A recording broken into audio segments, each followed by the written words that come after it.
Hey everybody, it's Ken Davenport. Welcome back to the Producer's Perspective Live.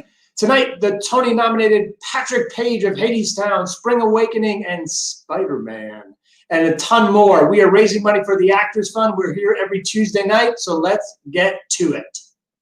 We're getting the band back together, getting the boys who rock again. We're getting the band back together, in the midst of a place that remembers when some punks from the suburbs lit the sky with too much reverb.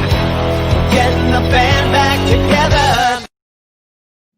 Hey everybody, it's Ken Davenport. Welcome back. It's another Tuesday night in the middle of a pandemic. Actually, let's just hope we're past the middle by now and we are closing in. We're rounding a corner. I don't know. We're somewhere in this.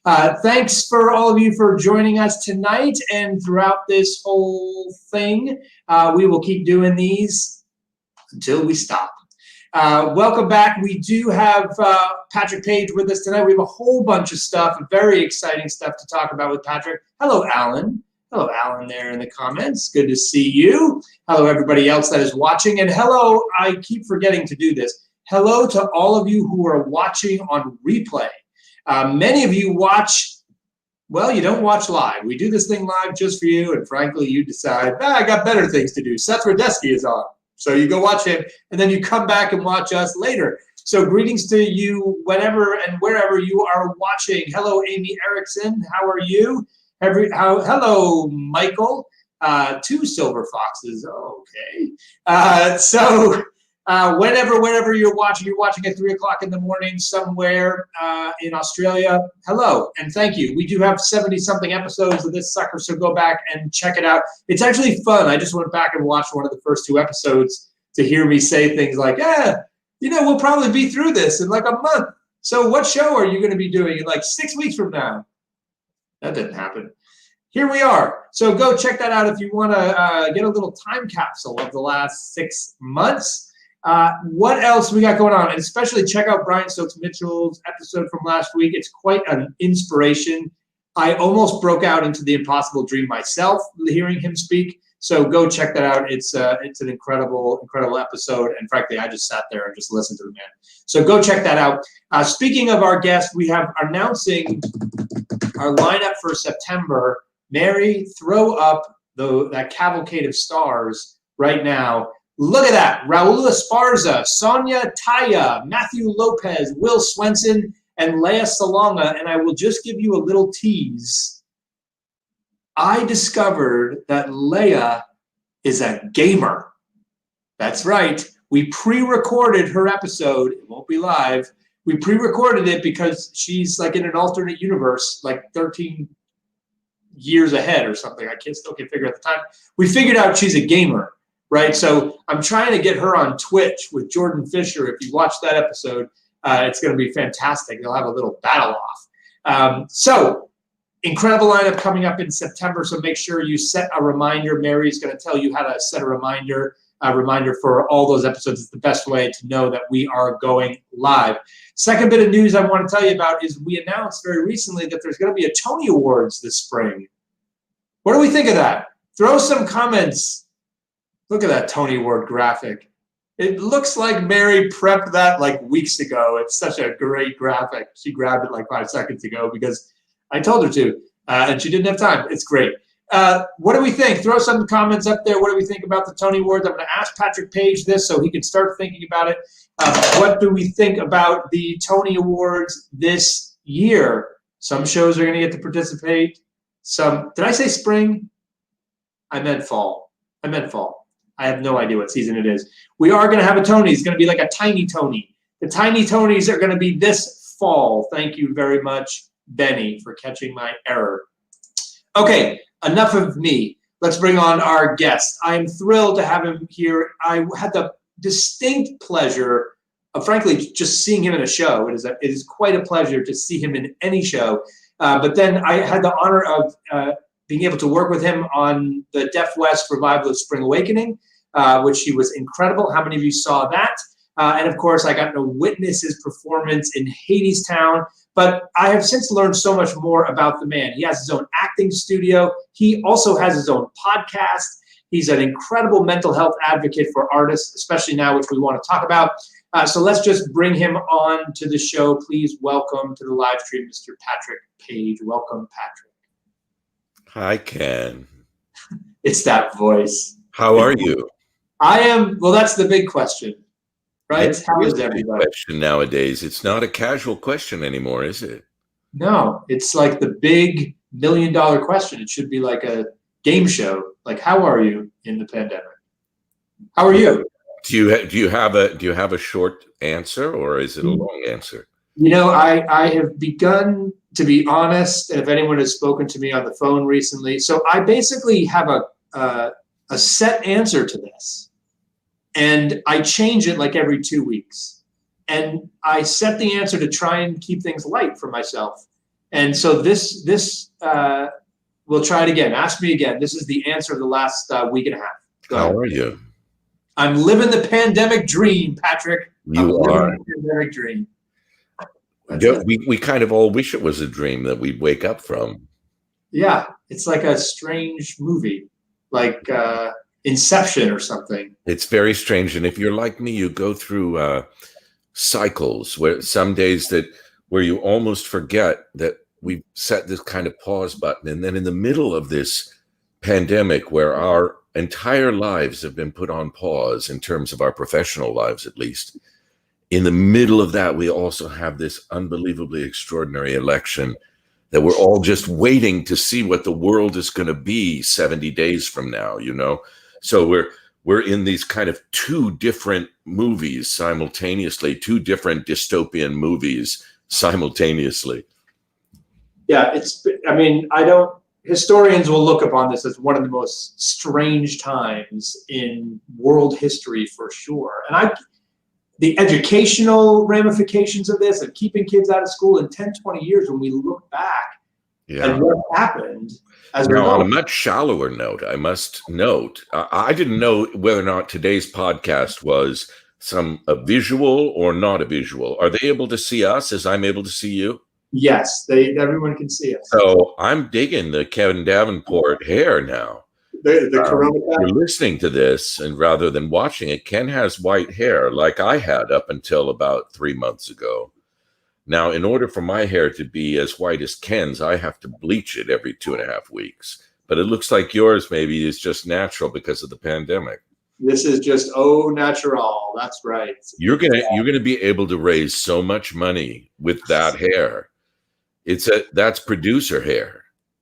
What's funny is a couple people have returned my Zooms a little bit quicker than usual. Right. I'm telling you, when I went with the white hair, I got a whole different level of respect. Really? Yeah. So how are you doing through all this? Just as I said, it's up and down. Some days I feel great. I work on a lot of things at once. I always have 4 or 5 projects going. So my brain is constantly worrying on one or another of the projects that I'm working on, which is great. But for someone who has depression like me, this can be a time that's a little bit challenging in terms of, since my depression is bipolar, what I've noticed is that I cycle between highs and lows much more quickly than I would normally do. And so it's just a kind of trying to keep everything kind of steady and not I'll wake up someday and everything seems possible, and I want to spend every dime we've had on a new house or something, and then and the next day I'll wake up and think there's no hope, and I'll just stay in bed for 3 days. So that's the honest answer. I think, first of all, thank you for your openness and your transparency about what you struggled with, and I want to talk about that because you're so open about it, and then you're such an advocate for it. And I think I read some incredible statistic recently that inspired a blog post I wrote last week about how such a high percentage of people are dealing with some issue right now concerning mental illness, and whether it's anxiety or depression or whatever it is. And because what you just described is what I feel too. I literally have gone to my wife one day and been like, you know what? Let's just buy some house somewhere on a resort and just cash in everything, just go there. And the next day I'm like, we got to make sure we get that CBS coupon, because I don't know when any of this is ever going to come back, and what are we going to do? And it's incredible, the highs and lows of this thing. And how one, do you deal with that? And any tips do you have for folks out there that are dealing with what I'm dealing with, and what so many of us are dealing with? I don't really have any tips, because I think everyone's mental health is so personal and so unique. I have medications that I take, which I resisted taking for over 20 years. The reason I talk about it is because the medications saved my life, and I had resisted taking them for decades because I was convinced that I would no longer be able to act, that I wouldn't be able to feel things as deeply, that it would make me into some kind of emotional zombie, none of which was true. But what is true, of course, is that because the brain is such a complicated mechanism, and we know really so little about it, we know a lot, but we don't know but there's more that we don't know than that we do. And because it's so complicated, everybody's individual chemistry is different. So finding the right combination of antidepressant medications can be very tricky for people. And so they give up. They try something, as I tried with my first medication, took all my ambition and joie de vivre out of me. And so we had to change that prescription. And then I got really high for a while. And so another prescription was added to that. And slowly, if you work with your doctor, you find something that works and gives you a kind of equilibrium. So that's how I deal with it. And I guess the flag I try to carry for actors is the one to say, help is available, doctors are available, and medication works, and you don't need to be afraid of it. And in the midst of this, you've started a Wellness Wednesdays. Is that correct? Where you? Yeah. On Instagram, we have Wellness Wednesdays, and it's amazing because I think so many young people now struggle with depression and with anxiety, and there's a kind of stigma around the illnesses, and so the reason I started talking about them was to kind of help remove the stigma. It came out of a strange and very sad circumstance where I was doing Spider-Man Turn Off the Dark, and one of the people who worked on Spider-Man, I won't use his name because I don't want to bring it further out with his family or anything, or cause any more distress, but a wonderful person who I saw almost every day. And at some point, some months later, I read in the newspaper that he had taken his life. And this was before I'd begun talking about depression at all. And then one day I was doing an interview with Patrick Healy for the New York Times, and he asked me at the end of the interview, as interviewers frequently do. It was a long interview. It was an hour and a half or something. And at the end of it, we were sitting in the balcony of the theater where Spider-Man took place, which was then called it's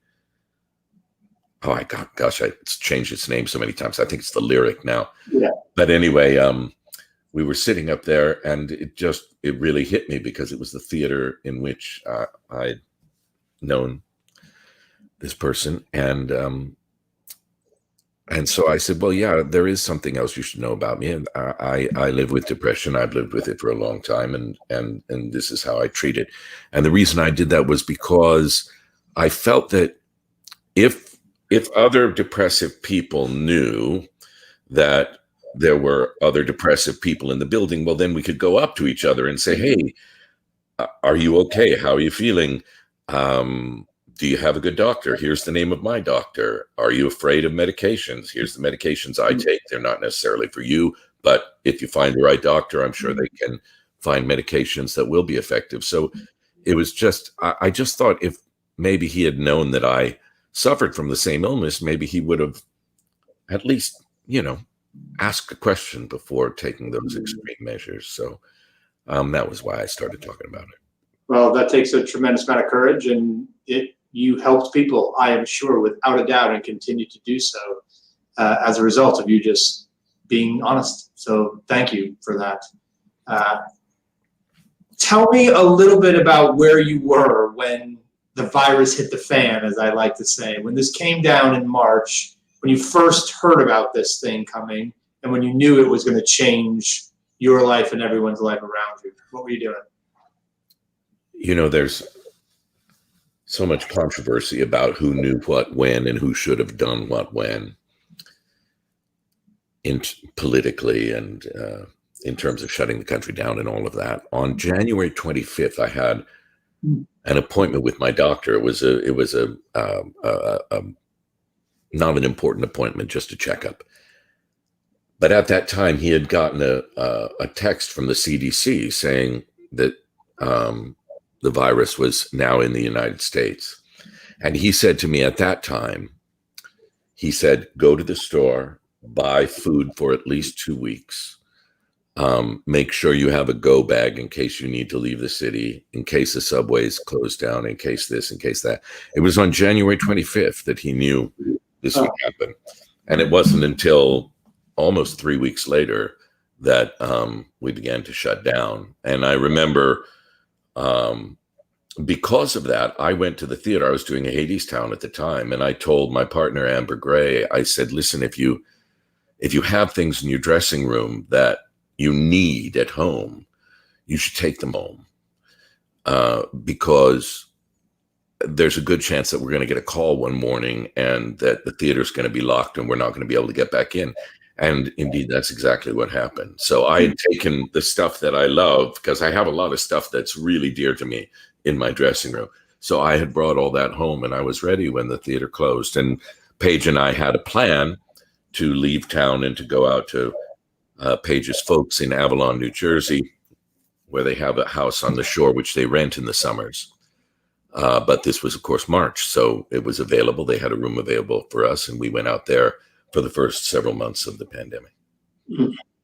Did you do a performance at Hadestown on March, 11th, right? You would have done a performance? Yeah, we did.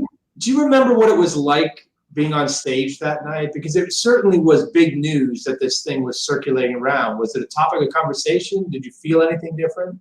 I don't think it was too much. I mean, I had told a few people to be very careful because in my particular building on the Upper West Side, we had one of the first cases in the country. The very first cases came out of, I think, a bar mitzvah in Rochester. I can't remember exactly. Right. But one of the people who had been at that event lives in our building. So they had been quarantined by the CDC. The entire family had been quarantined and it was locked down. And indeed, you didn't walk on that floor. There are two entrances to our building, one out the back and one out the front. And we chose to use the other one. So I had told people, this is real, this is happening, this is in my building. Oh my God. We were all kind of using hand sanitizer more than usual.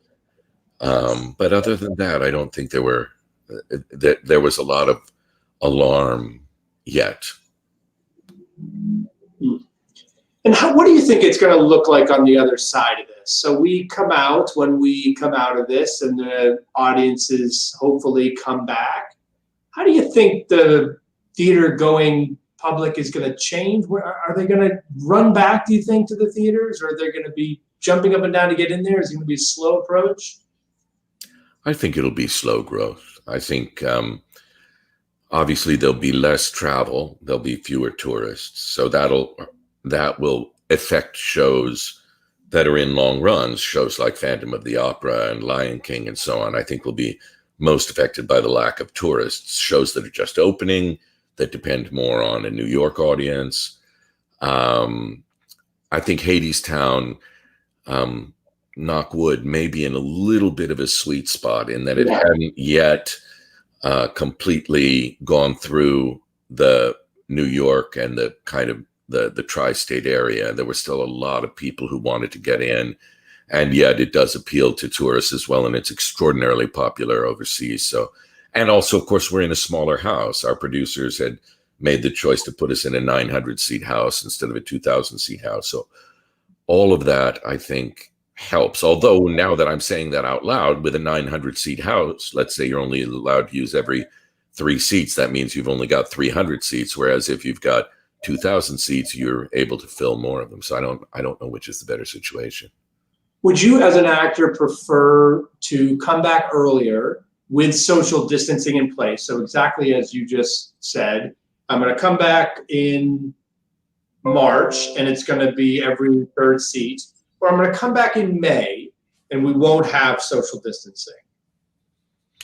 Well, I think if it were really a question of only a few months, March to May, then I might prefer just to wait. But I'm not confident that that will be the case. And everything I hear about a vaccine is that it may take a couple of applications of the vaccine, that there's going to be, it's not going to be able to get to everyone. It's going to go to, to the essential workers first. And so I just have no idea. What I do know is that our business will be permanently changed after this virus. I mean, I really have to congratulate you. A lot of the things that you've been attracted to as a producer, the thing that I've admired about them is they are things that can only exist in the theater. They would be nonsensical as a movie. So the Deaf West Spring Awakening is so evocative as a piece of theater, but it needs to be in a theater. You're choosing where to look. The audience is choosing whether to look. It's what Julie Taymor called in The Lion King a double event. So what she meant was that as you're looking at the mask of Scar, I played Scar in The Lion King, the mask sits above the actor's head. And you and the audience make the choice of whether you're looking at the eyes of the Scar mask or the eyes of Patrick Page, and you can go back and forth and you can have a double event. That makes it uniquely theatrical. It cannot exist in another form. Julie Taymor's Lion King would be absurd as a film.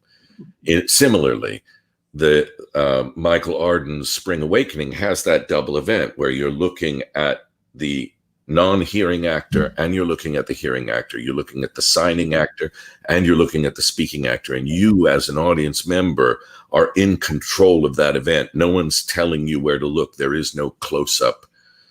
So it's a uniquely theatrical experience in the same way that Michael's Once on This Island was immersive, using all of the elements, earth, air, fire, real earth, real dirt, real fire, real water, a real goat. These are things that we go, it's like a petting zoo, right? There's no point in watching a petting zoo on television. So I think Michael is an artist, and now he's doing this with his drive-in work, Michael is an artist who's really thinking about, why is theater theater? How is it necessary? And the bottom line question for that I think this virus forces us to ask ourselves once again is, why do we have to gather in a room to do this? Why can't we do this in some other way? Why can't we do it through Zoom? Why can't we do it in a film? Why can't I stream it on Netflix? There has to be some necessity of why it must be gathered in a room full of people. And that necessity has to be something other than, well, because it's fun to gather in a room full of people, right?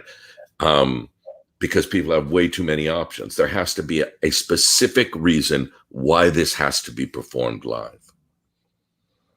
That you're so right. I say this a lot to emerging writers as well. Like if the idea can be done as a movie or as a book even, or as something else, do it that way. It's just easier. Your return may be better. Yeah. There has to be a reason that it exists on a stage. Yeah. And when you find it, like Michael is so good at finding those things, there's just nothing better. There's just nothing better. But you can tell when someone just throws something up just because, oh, well, I'm in the theater, so I did it in the theater.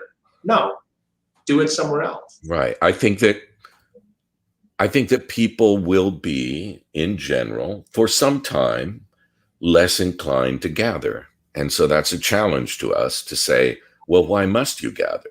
What's so special about this that you have to come out of your home where you have a virtually unlimited amount of exceptional entertainment, right?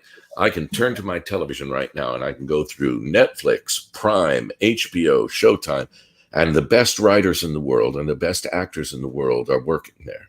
So I can do that now. And I can do that relatively inexpensively. So we've got to come up.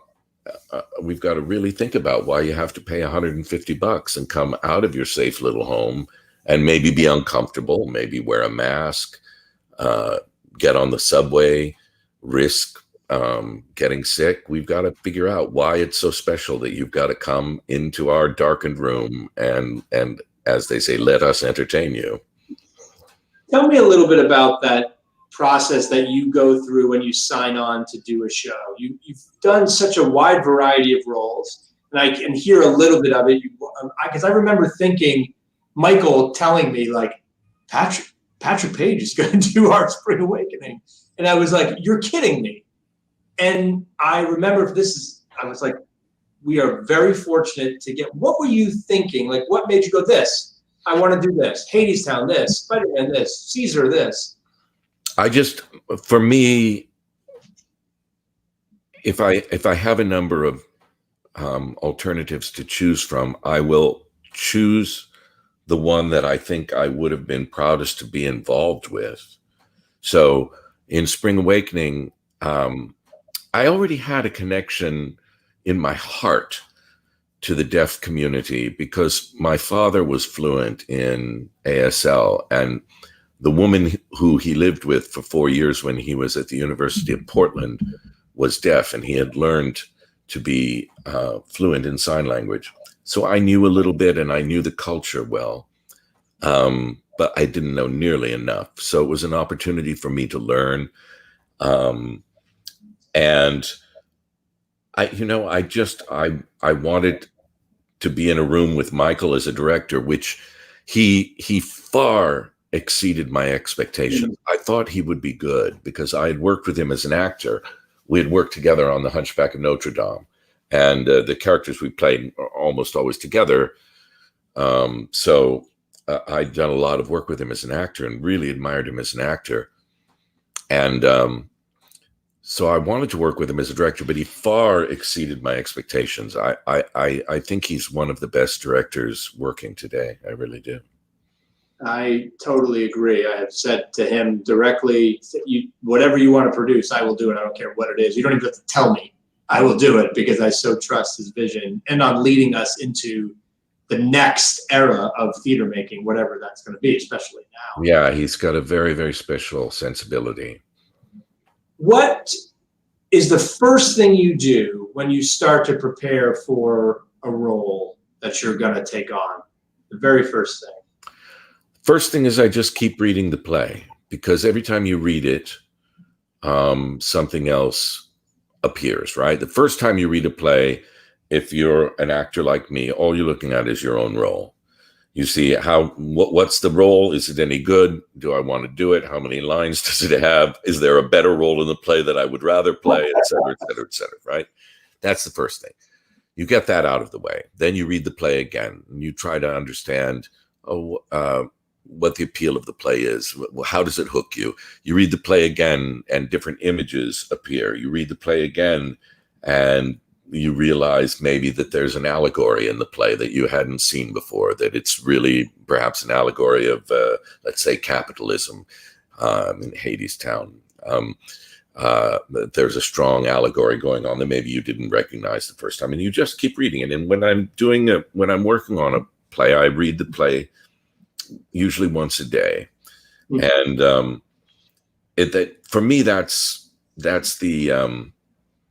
how it reveals itself to me. So sometimes it's a peculiar process because, for example, when I was doing St. Joan on Broadway a couple of years ago, the character I played, the Inquisitor, has this extraordinary kind of 25-minute speech in the third act, I think it is, but he's not in the rest of the play. So I'm reading the rest of the play every day, which then lets me know slowly over time, I kind of absorb what my place is in the full scheme of the play, so that I can serve that. Like, how do I fit in the full scheme of the play? What would happen to this play if my character wasn't in it or was lessened in some way? Why is Shaw given this extraordinary turn to this character in the third act? Why do I have to be there? So that's the first thing, is just reading it all the time,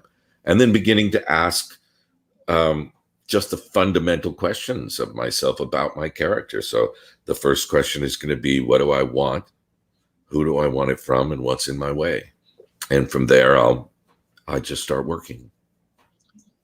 You have an acting studio as well. When did this begin for you? We started about 4 years ago. A dear friend of mine named Michael Liddig, who had been a student of mine, I used to teach privately. I coach privately for auditions and things. And then I had also been teaching in the NYU graduate program when Zelda Fischhandler ran it. And Michael was of a mind that I needed to have a studio where I would teach on a more regular basis.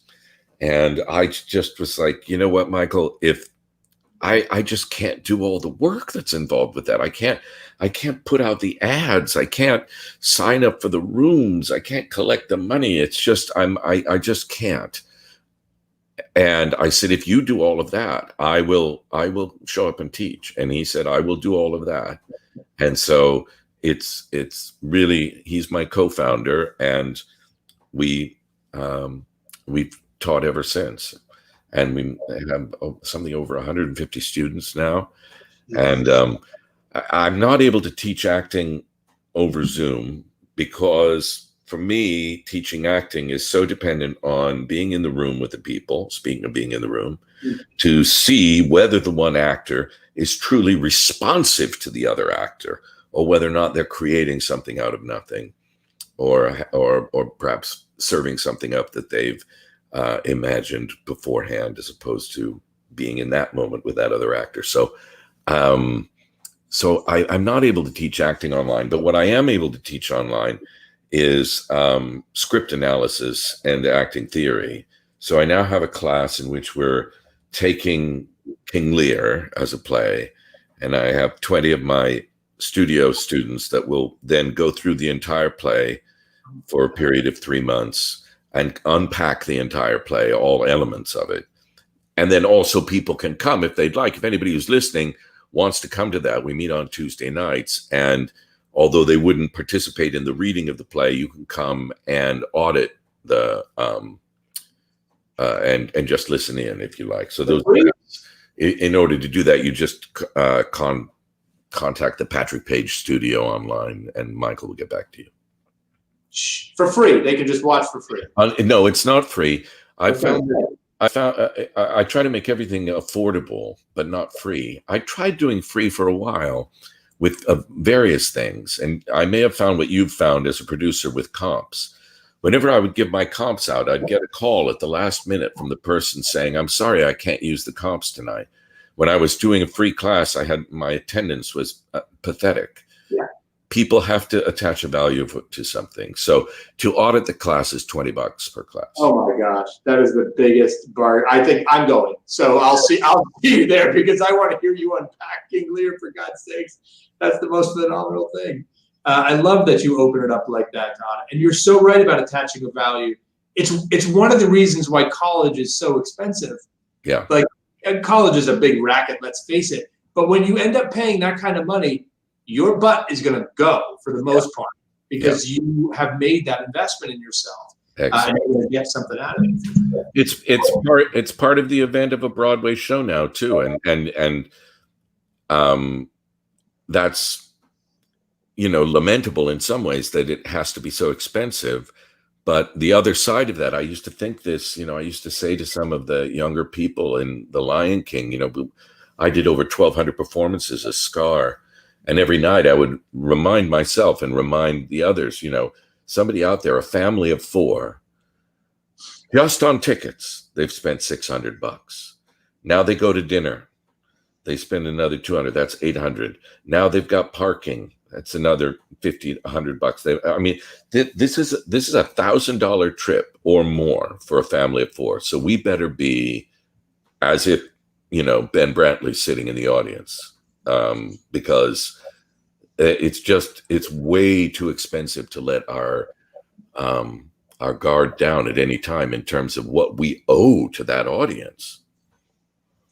Is there a most common note or instruction you give to actors when you're like a young actor, you're meeting them, like, oh, they're doing this thing? Like when I read scripts, for example, there's usually like, the protagonist doesn't want anything, or the inciting incident doesn't happen fast enough.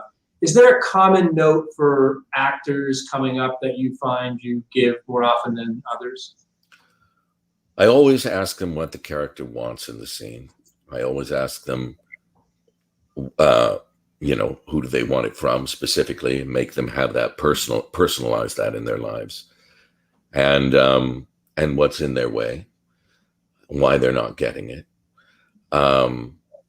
So I would always ask a young actor those questions if I was beginning to work on any piece. Those are the fundamental questions, because that's what we do on stage. We perform a series of actions in service of trying to get something that we don't have, that we want. That's what acting is. And then the other, if they've identified that and they've done their work and they now know what it is they are doing, in other words, they know I'm playing this action and that action and this action and that action, then usually my main note is simplify. Simplify.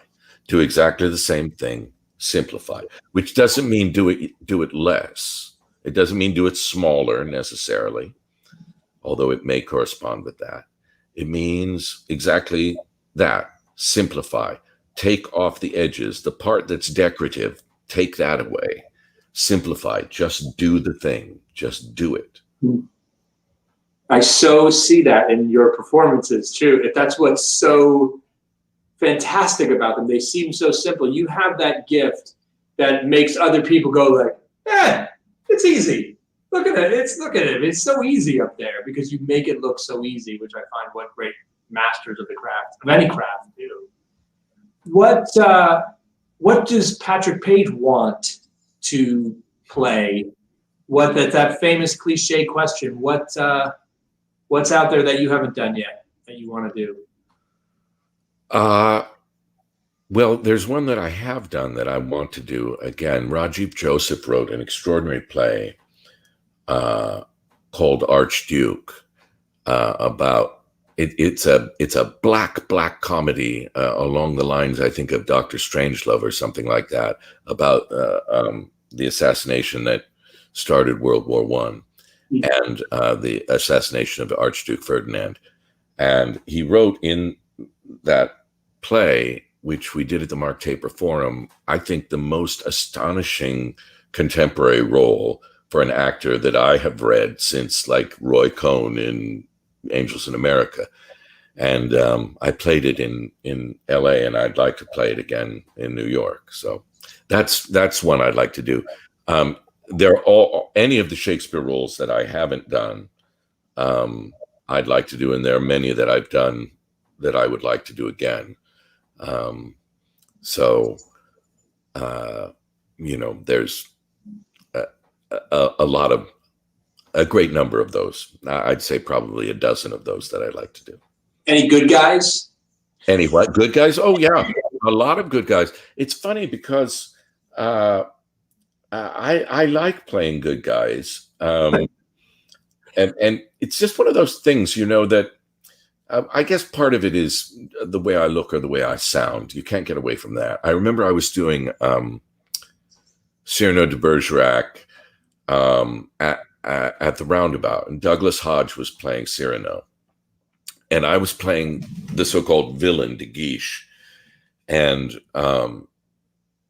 I was convinced that the way to play De Guiche was to play that he was completely, passionately, and truly in love with Roxanne, in the way that Cyrano and Christian were in love with Roxanne, that she wasn't a kind of a trophy for him, but that he was deeply in love with her.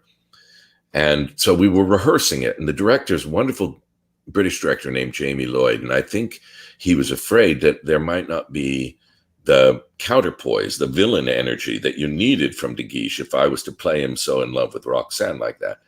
And I said to Jamie at the time, look, it's still me. It's still my cheekbones. It's still my voice. I'm never going to come across like, Ron Howard. You're still going to get your villain. But if I play it gently, it'll be much creepier, which he eventually agreed with me. But no, I would love to play. Let's see, who's it? Well, Harold Bloom said that Falstaff was the only. No, I'm sorry. I wrongly attribute this quote. Orson Welles said that Falstaff was the only truly good man that Shakespeare ever wrote. So I'll say that Falstaff will be my good man I'd like to play.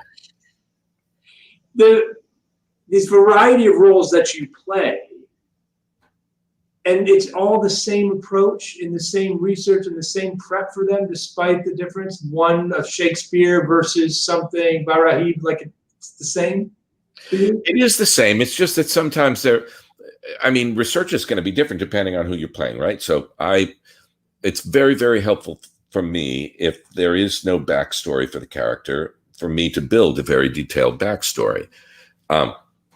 Sometimes that's easier than not, right? If you're playing a historical character, if you're playing Henry VIII, there's a lot of backstory there. So I was playing Henry VIII in Man for All Seasons opposite Langella. There's a huge amount of backstory and stuff that you can use.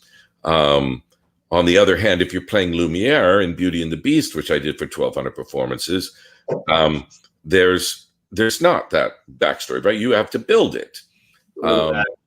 And so that's part of the fun. So it's different. It's a little bit different in the sense that, like, depending how much fantasy you use, I always steal from everybody, So I'll steal parts of people's biographies from my characters, or I'll even steal from another character I've played. If I've played one character and I think, oh, this idea that I had that was very motivating in terms of their biography, that would really be useful here, then I'll just steal it from another character and I'll use it again. What did you steal for Hadestown? How did you build that character? The important thing in Hadestown, again, this goes to the central question: what does the character want? What does the character want most in the world of the play? So one could go down, and I did for a while in a rehearsal at New York Theater Workshop, the wrong road, and say what Hades wants is power. He wants to absolutely dominate everything in Hadestown, including his wife and including Persephone and including Eurydice. I'm sorry, his wife is Persephone, including Eurydice and including Orpheus and so on. And that would be the wrong road. That would be the wrong. Stanislavski called that the super objective of the character, what the character wants most in the world of the play.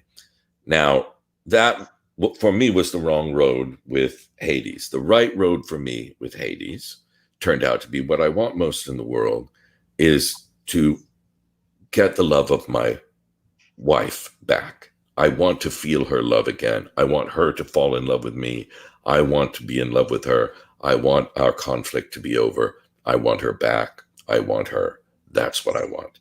And then everything else in the play comes from that. So that every scene, every line attaches to that. So if you were to see the play, let's say knowing that, you might see moments where I appear to be, let's say my line is to Orpheus, but I'm really looking over at Amber at that moment because the real target of the line is Amber. I want Amber to see that I'm dominating Reeve because I think mistakenly as Hades that will impress her. Of course, it does nothing but push her away, and it takes eventually Orpheus to teach me the right way to win her love.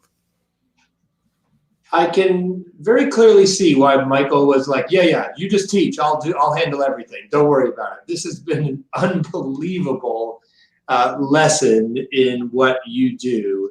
So thank you for that. And thank you for your honesty about what you've dealt with and what you're dealing with, and also the tips on how we can get through this together, and that we will be back, I assume. Yeah, we will be. And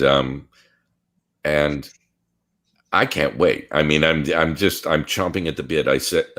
I said to someone the other day, I said, it felt it was a little bit hurtful when the very first thing to close was the theaters, the very, very, very first thing to close down. And slowly other things closed down. And the only thing that was left was the essential workers. And what we could take away from that is that what we do is the least essential thing. But in fact, if you think about it, everybody is feeling this incredible longing right now to gather, to be together, even just to see a movie together, to go to a play together, to go to a bar, anything, to be together, to go and tell stories together. And that longing tells you that we are essential workers, right? The longing, just as if you didn't drink any water for 24 hours, you'd be thirsty. We have a longing to get back in the theater. I have a longing to get back into the audience of a theater.